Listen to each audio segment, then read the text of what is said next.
মুসলমানদের দাবি তাদের ধর্ম সর্বশ্রেষ্ঠ ধর্ম, কারণ নবী মুহাম্মদকে সৃষ্টি না করলে জগতের কোনো কিছু সৃষ্টি করা হতো না। এটা হচ্ছে মুসলমানদের দাবি। এবং নবী মুহাম্মদের নির্দেশিত পথ চললেই কেবলমাত্র জান্নাত মিলবে, তাছাড়া না। এক। আচ্ছা, 2 নম্বরে খ্রিস্টানদের দাবি হচ্ছে যে হযরত ঈসা আলাইহিস সালাম হচ্ছে স্বয়ং ঈশ্বরের পুত্র, তার নির্দেশিত পথই একমাত্র পথ, তার নির্দেশিত পথে চললে আমরা স্বর্গে যেতে পারবো। নম্বর 2।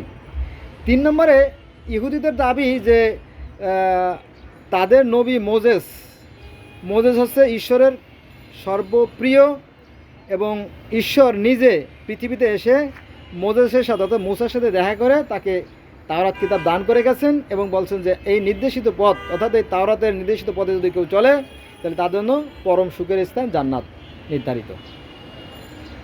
তাইলে মুসলমানরাও বলতেছে তাদের ধর্ম শ্রেষ্ঠ, খ্রিস্টানরা বলতেছে তাদের ধর্ম শ্রেষ্ঠ, এবং ইহুদরা বলতেছে তাদের ধর্ম শ্রেষ্ঠ, এবং হিন্দুরা বলতেছে আমাদের ধর্ম হচ্ছে আদি আসল স্পেশাল, আমাদের তো আছে আদি অর্থাৎ চিরন্তন, পুরাতন, সনাতন। তো আমাদের ধর্ম এতই পবিত্র যে স্বয়ং ঈশ্বর যিনি, তিনি মানুষের রূপ ধরে এসে অর্থাৎ কখনো শ্রীকৃষ্ণের রূপ ধরে, কখনো বা রামের রূপ ধরে পৃথিবীতে এসে আমাদের জীবন পড়ে শিখে গেছেন। তাদের নির্দেশিত পথে চলতে পারলেই ইহকাল এবং পরকাল উভয় জাহানে কল্যাণ এবং শান্তি এবং স্বর্গপ্রাপ্ত হবে। এবং স্বর্গের কথা বলা আছে, যারা সৎ কাজ করবে তারা ঊর্ধ্ব গতিতে যাবে, ঊর্ধ্বলোকে স্বর্গ, আর যারা অন্যায় কাজ করবে তারা অধপথে যাবে অর্থাৎ নরকে যাবে। এটা সনাতন ধর্মে আছে। তাহলে আমরা দেখতে পাচ্ছি যে সবাই স্বর্গে যাবে, তাই না? ইসলামের ধর্মের যারা অনুসারী তারাও স্বর্গে যাবে, খ্রিস্টান ধর্মে যারা অনুসারী তারাও সবাই স্বর্গে যাবে, যারা ইহুদি ধর্মের অনুসারী তারাও স্বর্গে যাবে, তারপরে যারা হিন্দু তারাও স্বর্গে যাবে। এরপরে পার্সি ধর্ম আছে, আজ থেকে 5,500 বছর বা 6,000 বছর আগে পারস্য একটা ধর্ম ছিল, জরথুস ধর্ম। তো তাদের যে নবী জরস্টার তিনিও স্বর্গে গিয়েছিলেন এবং আল্লাহর সাথে দেখা করার জন্য গেছিলেন। আল্লাহ বলতে আমরা যাদেরকে আল্লাহ বলি পার্সি ধর্মে তাকে বলা হয় আহুরা মাজদা, অর্থাৎ এক ও অদ্বিতীয় প্রভু। তাহলে সবাই তো জান্নাতে যাওয়ার জন্য প্রস্তুত। শুধু এখানে কিন্তু শেষ না, মিশরেরা বলে আমরা তো ঈশ্বরের বংশের লোক। যারা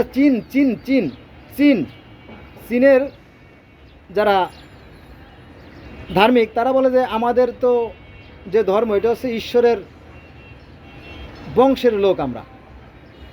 আবার গ্রিক ধর্ম, রোমান ধর্ম আমরা জানি যে সেই কাওয়াসের পুত্র হচ্ছে কারা, এই যে জিউস, অন্যান্য প্রমিথুস, এপিমিথুস,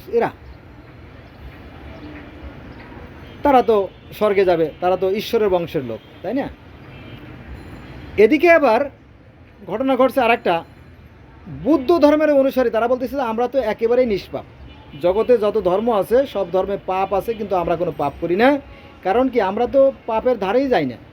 আমাদের অষ্টমার্গ অর্থাৎ 8টা সত্যের কথা বলা আছে, আমরা সবসময় সত্য, সুন্দর, কল্যাণ, ন্যায়, আদর্শ বলতে যা কিছু বোঝায় আমরা সেই পথে থাকি, এবং জীবে প্রেম করে যেই জন সেই জন সে বিষয় ঈশ্বর, যেটা কোরআনেও আছে, যেটা বহু ধর্মে আছে।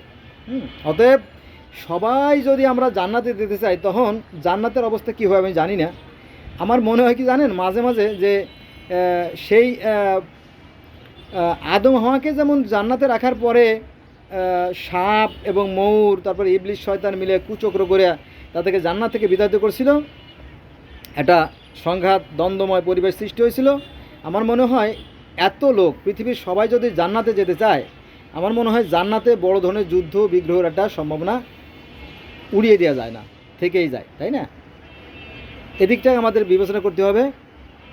আর একটা বিষয় বলি, মনে করেন যে সৃষ্টিকর্তা আল্লাহ বা ইলা বা রব বা গড যাই বলেন, বা আইক বা টিয়ান বা যাই বলেন, হযরত মূসা আলাইহিস সালামের যারা অনুসারী ছিল ইহুদিদেরকে, তাদেরকে কিন্তু অনেক নিয়ামত দান করছিলেন, জানেন তো? এটা কোরআনের কথা, এটা আপনি কিছুতেই কাটতে পারবেন না।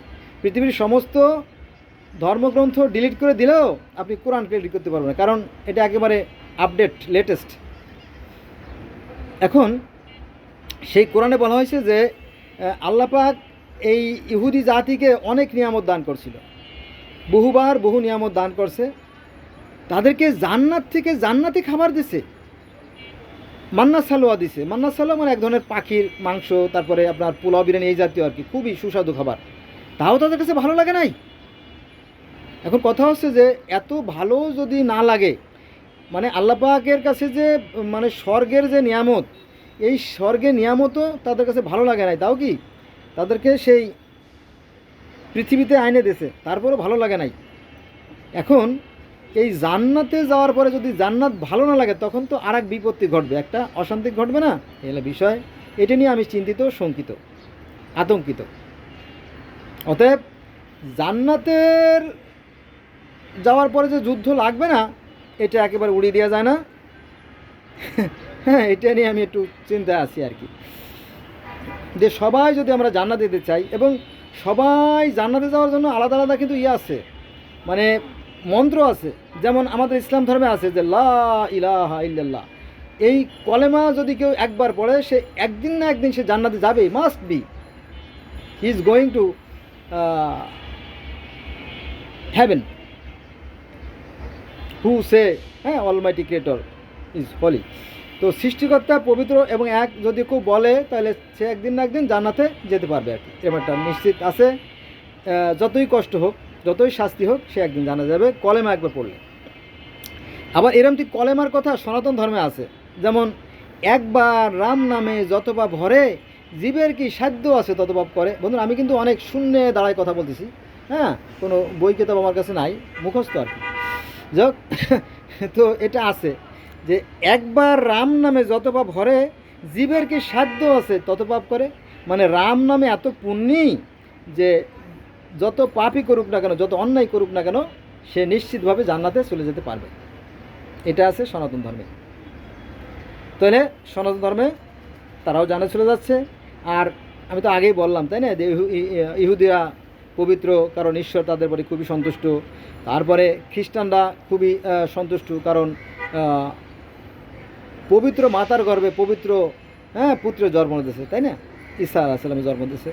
তো তারা মনে করে যে স্বর্গ তো আমাদের বাপদাদার পৈতৃক সম্পত্তির মতো, সেখানে তো আমরা নিশ্চিত যাবই, তাই না, সেটা। আর বুদ্ধরা বলে যে আমরা তো একেবারেই পবিত্র, কারণ পৃথিবীতে যত ধর্ম আছে সব জায়গায় মারামারি কাটাকাটি গুণগুণে আছে, কিন্তু আমরা কোনো যুদ্ধবিগ্রহ করি না। এবং আমাদের যে ধর্ম প্রবর্তক গৌতম বুদ্ধ, তিনিও কখনো কোনো জীব হত্যা করেন নাই। এমনকি পিঁপড়েও যাতে মারা না যায়, একটা পিঁপড়ে যাতে ক্ষতিগ্রস্ত না হয়, তিনি পানি সেকে খেতেন, এরকমটি কাহিনী জানা যায়। অতএব এই জান্নাতের যে ভয়ঙ্কর যে যুদ্ধের একটা সম্ভাবনা রয়ে গেছে, এর থেকে পরিত্রাণের জন্য আমাদেরকে কঠোরভাবে সাধনা করতে হবে, অর্থাৎ সত্যকে খুব মজবুতভাবে ধরে রাখতে হবে, যাতে আমরা সবাই আবার সেই পরম সুখের স্থান জান্নাতে ফিরে যেতে পারি। ধন্যবাদ সবাইকে আমার সাথে থাকার জন্য।